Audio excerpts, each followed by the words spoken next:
Yesterday was full of different actions for many people. Some were formal and some were informal, but all were in the past. Ravi said, I went to school yesterday, while his sister told her mother, I cooked rice for the family.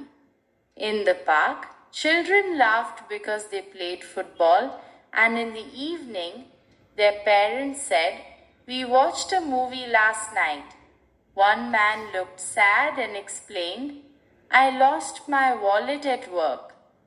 At the same time, people were busy with formal duties.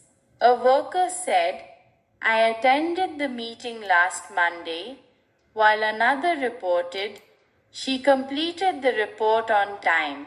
In the office, two men said, we discussed the plan in detail and the manager explained, he submitted the form this morning.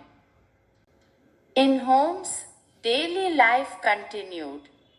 Someone smiled and said, I read a book last night. Another told a friend, she bought fruit from the shop. At the party, young people laughed. They sang songs at the party. And later, someone said, we walked home after the class. Formal and informal life mixed together. Students said she submitted homework before the deadline, while a neighbor said they repaired the roof before winter. One father proudly said he studied English for 2 hours. These simple sentences show how people talk about the past in both daily life and formal work. Small actions like cooking, reading, or walking are important for conversation.